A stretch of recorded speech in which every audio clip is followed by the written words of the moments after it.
tinulungan ko si President Marcos, hindi pa ko in-endorse ko. I-endorse ako, pasalamat kay President Marcos.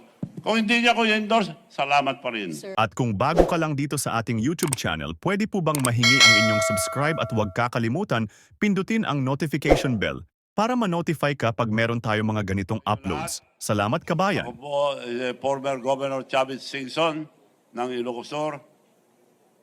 Ang gagawin ko po, manalo at matalo, yung ginagawa ko na ngayon. Yung modernization ng electric vehicles, electric jeep, electric tricycles, electric motorcycles. Matagal na pong programa ito ng gobyerno, hindi magawa-gawa. Dahil pinapadala sila sa land bank para umutang. Mag-down payment ng 500,000, mag-porsyento. So matagal na po yun. Nakita kami minsan ni President Marcos. Kako, this time, Mr. President, mangyayari na yan. Dahil ako mag-provide lahat ng electric vehicles, electric jeep, tricycles, motorcycles, without any down payment, without zero interest, without guarantee from the drivers. Ang magagaranti yung mga mayors, governors, or transport group or cooperative. Buong Pilipinas po yun, malaki po yun, ginagawa ko na. Parating na yung factory ko galing sa Korea, worth 500 billion. At mag-uumpisa na po kami by December, latest January. Mass production na po kami. Quality dahil Korean technology, pero dito gagawin. Ang body, manipis po na bakal, pero hindi ginakalawang. So, na-check na po lahat yan. Yung prototype ng dalawa, nandito na. Ginagamit na ngayon yung mga transport group. At nagpunta mga transport group sa bahay. Sabi ko, hanapin nyo muna yung pinakamura para hindi nyo ko mabintangan na nagdinegosyo. Dahil tulong ko lang lahat to sa ating mga drivers na walang sasakyan para sa mga mahihirap. So nagharap po sila sa China, Korea, Philippines, pinakamura po, 3 million. Kako, para tunay na tulong gagawin ko, ibibigay ko lang sa inyo 1.2. More than one half ang hinati ko. 1.2. Buong Pilipinas po yon. At may dagdag pa doon yung card na ginagawa na namin. Meron kaming card na ginagawa sa aming bayan na kung anong bayad nila, yun ang card nila. Etong card na ito, international, worldwide, dahil Visa card. Narbacan card. Lahat ng bayan magkakaroon. Ang buong Pilipinas, mamimigay kami libre with bank account, credit card na as a debit card. Okay.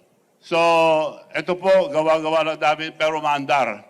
So, yun po gagawin ko, manalo at matalo, para matulungan ang ating kababayan o lahat ng ating bansa dahil andar ang ekonomiya natin pag nasa bangkong pera. Ang pera ng mga tao ngayon, karamihan, nasa unan lang, tinatago kung saan tinatago. Pag nawala, away. Pag hawak-hawak, may taya sa sabong, nawala na. So, makakatulong po ito, ginagawa ko na, gagawin ko, at mas marami akong magagawa, mas madali ko magawa kung ako ihalal na senador. Okay. Maraming salamat, sir. Salamat po. Yeah. Tanong po sa media number 1. Melanie. Mean, I'm sorry, Net 25. Miss Mean. Sir, good morning po. Tatakbo kayo under ng what party po? Administration din? Independent, pero ang partido ko, LL. Ano po yun, sir? Lakas loob. Sir, doon sa binabanggit nyo kanina yung mga programa, sino pong transport group yung direkta makikinabang doon sa... Lahat ng transport group, yung Magnificent Seven at mga buses, lahat ng drivers, nagpunta na po lahat sa bahay at magpipirman na kami dahil mag-mass production na po kami. Lahat ng transport group, no exception, the whole country, nakipag-uusap na po sila sa akin. Michael Rogas. Gov. Michael Rogas po, from Radyo Pilipinas. Saan po ninyo kukunin yung pong pondo para po sa sinasabi po ninyong programa na pagbibigay ng jeepney modernization at hindi mo ba kayo malulugi sa kaning gawin po ninyo ito? Saan ko kukunin? Apo. Ako nang bahala doon, sagot ko yun. isa lang salita ko, gagawin ko. Hindi mo ba kayo malulugi, Gov? Kung Lugi. Malulugi ako ron. Hindi ako bagay malugi basta para sa masa, para sa ating bansa. Kagaya nung ginawa ko Miss Universe. Lugi, sabi niya, kinuha ko, lugi. Pero maganda sa ating bansa.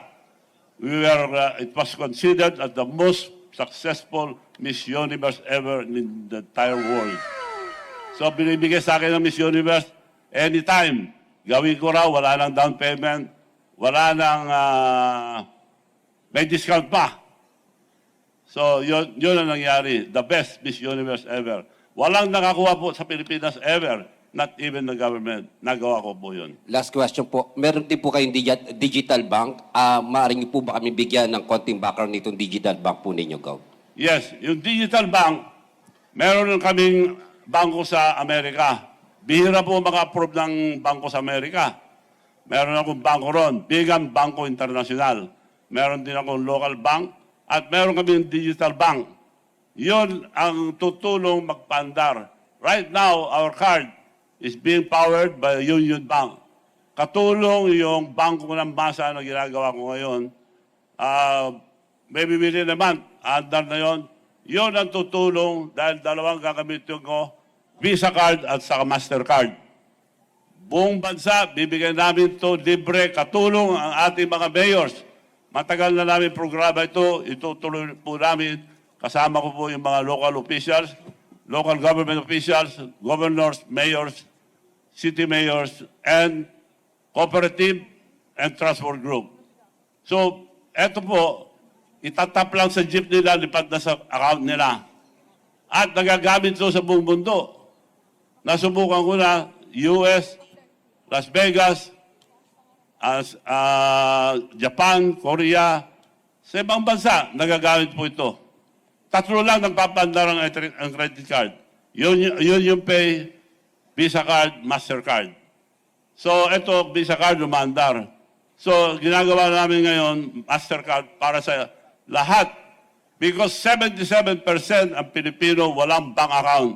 Kami po magbibigay sa kanila ng bank account with credit card as a debit card. Okay, Mon Galvez, TV5. Good morning, Mon Gualvez po sa TV5. Sir, just to clarify, kasi sabi nyo nga po kanina, lakas ng loob lang talaga yung pinangahawakan nyo po ngayon. Pero you're saying na ang pinupush nyo po talaga is yung PUV modernization, which is in line sa administration po na plano. Hindi ho ba kayo na-consult or paano ho ba? Hindi pa nagkaroon ng pag-uusap na maisama ho kayo sa line-up po ng administration?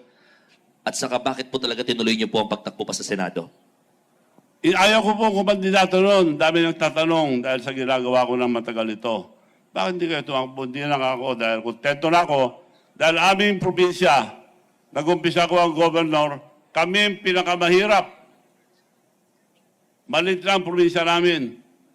Ngayon po, kami ang ikalimang pinakamayaman na probinsya sa buong Pilipinas. Kami po ang pinakagulo ng araw, the most notorious. We are considered as a warlord country. Now, we are the most peaceful. So, kontento na po ako, tumutulong na lang sa labas. Kaya ito nang ginagawa ko ngayon, puro tulong, lalong-lalo na sa ating mga kababayan na mahirap. Dito, malaking magagawa ito, lalong-lalo na sa mga overseas workers. Hindi na sila lalabas pa pupunta sa bangko. Sa telepono lang at sa itong card na ito, makapagpapadala na sila ng pera diretso sa mga mag-anak. Hindi na mawawala. Malaking tulong sa overseas workers natin ito. At sa lahat. Okay. Jean, Philstar.com.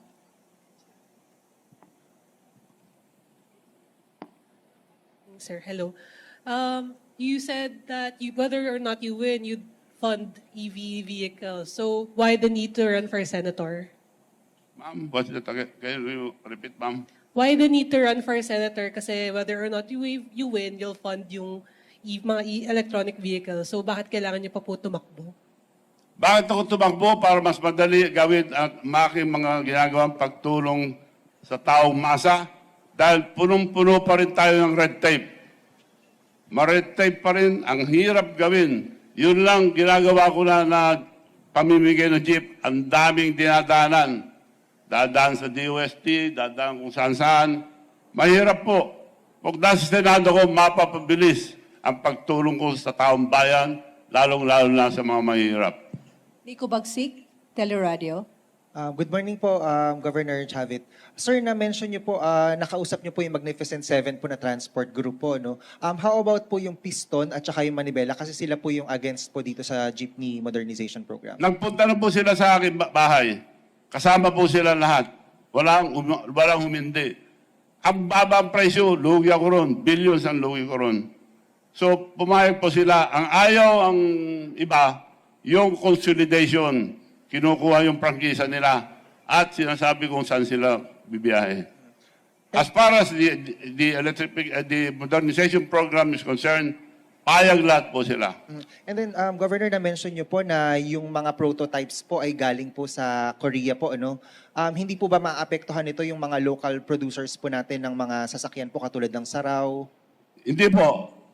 Dinala ko na rito. Dito ko gagawin. Dito factory. Kung gusto nila tumulong, sila mag-supply. Kung mapapantayan nila yung pagtulong na ginawa ko. Makakatulong sila kung mag-supply sila ng mga parts. Pero kung makipag-compete sila, okay lang. Sila lang gumawa. Dahil hinati ko yung presyo, lugi ako ron. And then finally na lang po, Governor, kayo po ay tumatakbo din po ba under the former President Duterte's party or hindi po? Wala. Pasalamat ako kay President Duterte dahil in-endorse ako. At si Presidente Marcos, tinulungan ko. Ang plano lang niya noon, Vice President. Ako nagsabi na Presidente i-file. Pero pag-file si Sara, dahil napakalakas ni Sara, bababa ka, I'll have the leverage to talk to Sara na maging Vice President ka, protected ka na, hindi ka na madadaya. Tinulungan ko si President Marcos, hindi pa ko in-endorse ko. In-endorse ako, pasalamat kay President Marcos. Kung hindi niya ko i-endorse, salamat pa rin. Sir, Mr. Governor, tapos na po yung 2 minutes natin. Maraming salamat po sa inyo Thank lahat. you. Okay. Sir, may tatanong na po yung media sa inyo. Tapos na po. Tapos na yung 8 minutes. Cheryl. Okay na? Okay na po.